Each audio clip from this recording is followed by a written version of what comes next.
Llevamos 2 años esperando a que salga Flare, a que nos entreguen los Spark y a que haya esa utilidad adicional para XRP a través de FXRP. Hoy voy a hablar de Flare, por qué fue tan importante en los inicios de este canal y por qué estamos esperando tanto. Voy a dar mi opinión y también voy a comentar qué futuro veo para la blockchain de Flare y qué camino se lleva recorrido con Songbird. Quedaos hasta el final del vídeo porque voy a defender mi posición, aunque no es consejo de inversión, no es recomendación de compra ni recomendación de venta. Tampoco voy a dar ningún tipo de opinión en cuanto a precios en concreto, pero sí considero que es interesante pensar en una serie de parámetros a la hora de tomar una decisión dentro de unos días.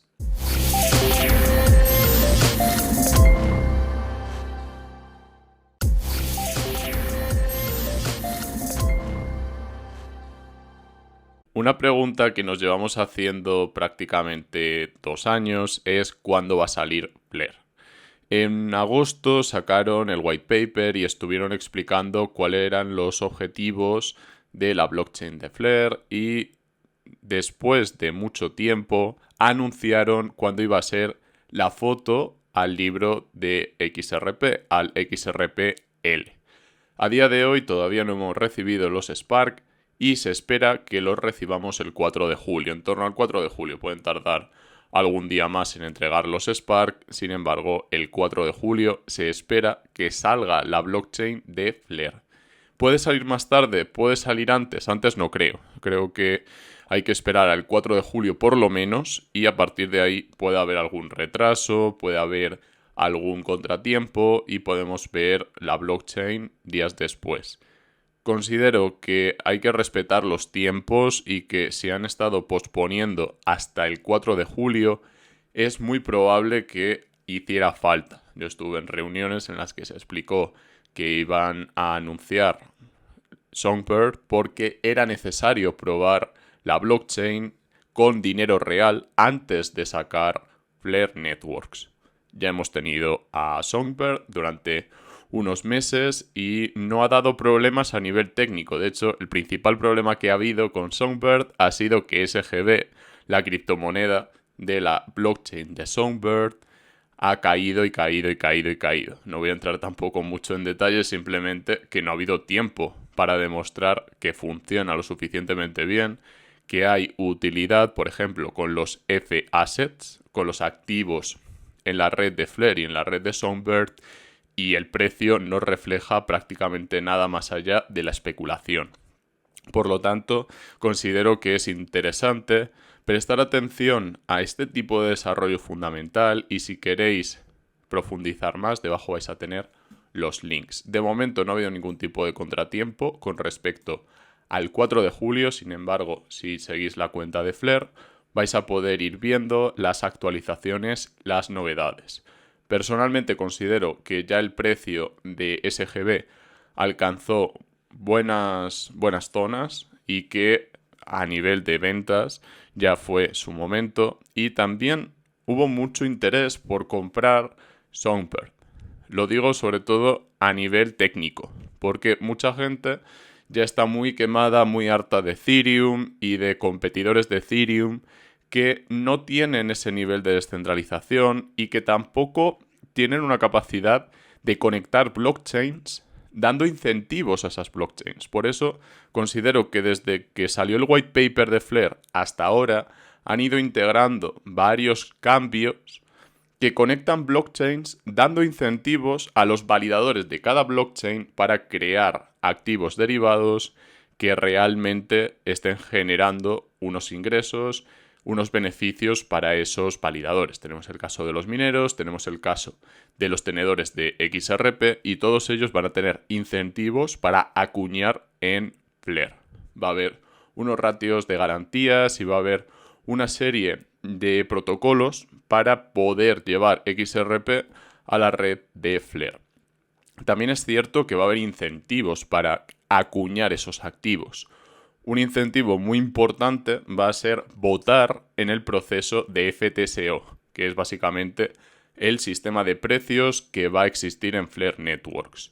¿Por qué es tan importante tener un sistema de precios sobre la propia blockchain? Porque es el sistema que se va a utilizar en el futuro para hacer swaps, para hacer intercambios, permutas, para tomar préstamos y no depender de unos datos externos y por lo tanto tener incentivos para llevar activos a Flare Networks. Aquí tenemos la web de Flare y podemos leer que la mayoría de las blockchains no tienen contratos inteligentes. De hecho, mencionan que 2/3 del valor de todas las blockchains se encuentra actualmente en cadenas de bloques sin contratos inteligentes. Por lo tanto, no podemos hacer DeFi, no podemos utilizar dApps y no podemos utilizar NFTs. En un futuro, esperemos no muy lejano, esperemos que concretamente en unos días, tengamos una blockchain en la cual tanto Bitcoin como XRP como muchos otros activos que en su propia blockchain no tienen contratos inteligentes pasen a poder hacer DeFi o podamos hacer DeFi con esos activos gracias a Flare. Es muy importante recordar que todo esto tiene un riesgo, que los contratos inteligentes pueden fallar, que todo lo que se utiliza en ese contrato inteligente, los precios, las firmas, ciertas condiciones, pueden fallar. Entonces, debemos ser muy cuidadosos con cómo administramos nuestro dinero. Nunca ir de golpe, nunca ir 100%, sino ir diversificando, repartiendo el capital. Al menos esa es mi opinión. Y antes de comentar más en detalle qué es Flare o qué es Flare desde un punto de vista técnico, sin entrar demasiado en detalle, quiero compartir con vosotros una reflexión de Hugo Philion, el CEO, el fundador de Flare Networks, en la cual habla del ansia por conseguir dinero rápido a través de estructuras cripto que originalmente buscaban reemplazar y conseguir un mejor sistema financiero, sin embargo, han acabado sacrificando la seguridad y la descentralización como consecuencia de querer ir demasiado rápido y de querer abarcar en exceso. Es cierto que hay blockchains que no están pensadas para ser muy descentralizadas o tener un nivel de seguridad como el de Bitcoin, pero claro, empezamos a renunciar a ciertos supuestos y empezamos a renunciar al rigor que se requiere en un sistema blockchain.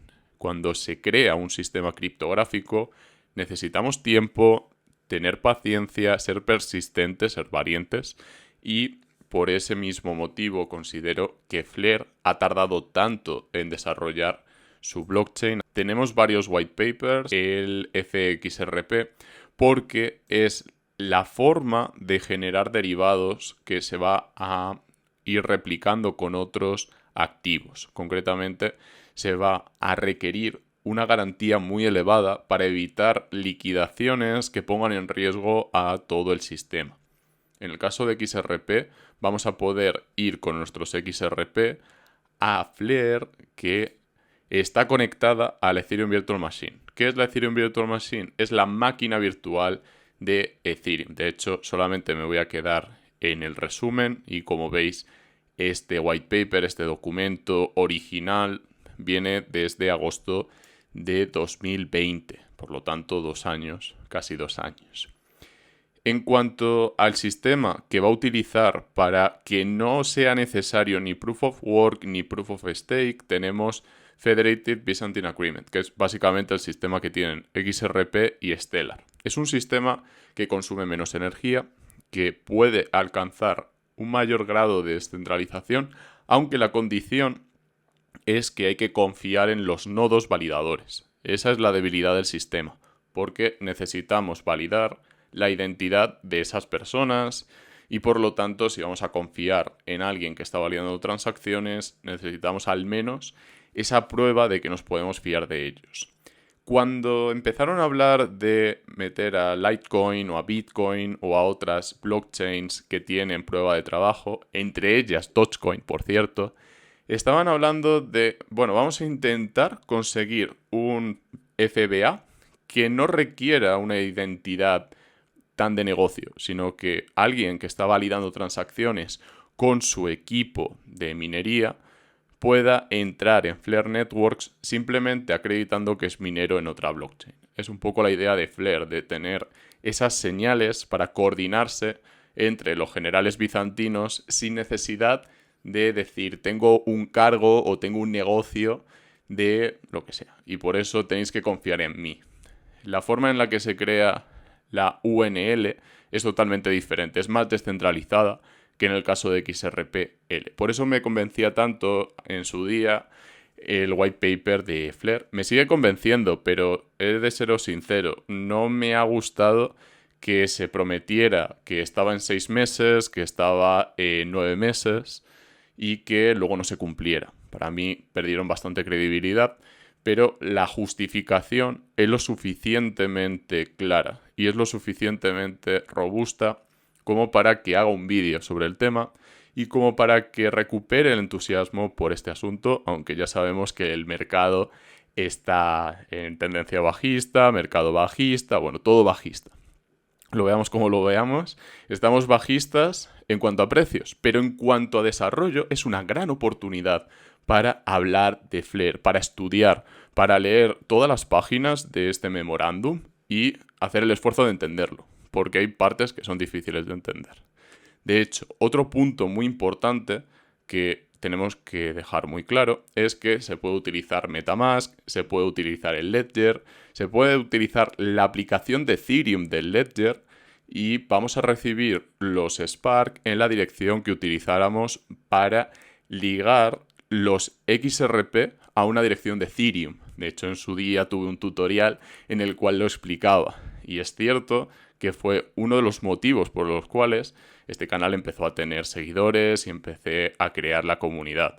Por ese mismo motivo, también considero que muchos se han quemado por el camino, porque han estado muy entusiasmados, han visto que no salía la red y que cuando salió Songbird tampoco teníamos todos los detalles que esperábamos. Sin embargo, hay que tener paciencia cuando hablamos de desarrollo técnico y también saber ver, valorar si van en la buena dirección o no, y creo que van en la buena dirección.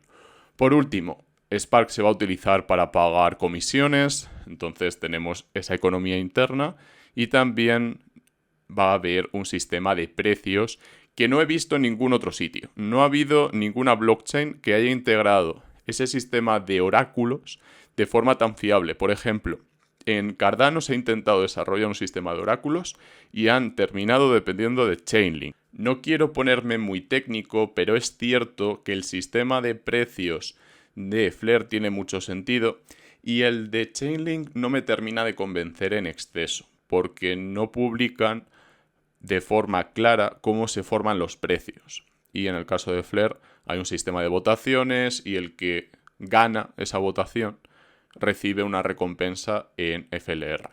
En cuanto a las críticas que tengo para Flare y que tengo para todo el sistema, también de Spark y de Songbird, es que hay una inflación elevada. De hecho, ya lo hemos visto en Songbird, cómo la gente se entusiasmaba mucho por proveer liquidez y proveer, en este caso, proveer datos y proveer una serie de incentivos para recibir esos datos. Muy importante, la inflación puede ser muy negativa si se descontrola y si no se ajusta a las expectativas, pero en este caso se ha argumentado que la inflación podría tener sentido. Considero que podría llegar a tener sentido siempre y cuando la comunidad acepte que la inflación que va a haber con Flare, que va a haber con Spark, va a ser un motivo de peso para garantizar la seguridad, la fiabilidad de los datos. En este caso, no tanto la seguridad, porque sí que va a haber una seguridad derivada de XRP principalmente, pero sí la fiabilidad de los datos. Cuantos más datos haya en ese proceso de votación, más seguros van a ser esos datos. No tanto la seguridad de la blockchain, porque no va a depender de un token, como sucedió con Luna. De hecho, en su día hablaron de los fallos que tiene el Proof of Stake y yo no lo vi tan claro en su momento, pero cuando Luna empezó a caer y pararon la blockchain, ahí vi la necesidad de Flare y por ese mismo motivo considero que es interesante dedicarle un tiempo. Y si os gusta este tipo de contenidos, dejármelo en los comentarios porque haré más reviews, haré más informes al respecto. Deciros que de momento no se puede comprar el token como tal, no se puede comprar ningún activo que sea de la propia blockchain genuina, de Flare como tal, pero sí se pueden comprar SGB Songbird y se pueden comprar promesas de pago, tanto en Bitrue como en Poloniex. ¿Creo que es buen momento para comprar? Desde mi punto de vista, no, porque hasta que no cambie la tendencia, lo mejor que se puede hacer es esperar. Punto de vista personal. Si cambia la tendencia, ahí se podría empezar a acumular en los dips, en los pullbacks, en los retrocesos, siempre y cuando no caigan por debajo de los mínimos anteriores, siempre y cuando tengamos máximos crecientes. Si mantenemos máximos decrecientes y mínimos decrecientes, no se tendría ese cambio de tendencia. También recordaros que si hay algún cambio lo anunciaré, ya que hoy estoy diciendo que el 4 de julio tendremos la blockchain y además es un día muy importante para Estados Unidos, como vemos aquí. Así que si no hay ningún cambio, si no hay ningún contratiempo, haremos bastantes informes y estaremos muy pendientes de Flare. Y si no, sintiéndolo mucho, veremos cómo lidian con ese tipo de contratiempos. El mercado no sé cómo estará en julio, esperemos que esté un poquito mejor, al menos a principios de julio. Y si no hay un mercado favorable, también es posible que salgan, porque en septiembre tampoco es que hubiera demasiado entusiasmo y lanzaron Songbird. Por lo tanto, todo puede pasar. Y aquí seguiremos. Os animo a estar suscritos con la campanita de todas las notificaciones, dejando un like y un comentario debajo en la caja diseñada para los comentarios. Un abrazo, nos vemos en Telegram, que es donde tengo un poco más de capacidad de ir dando mensajes rápidos, y también en próximos vídeos.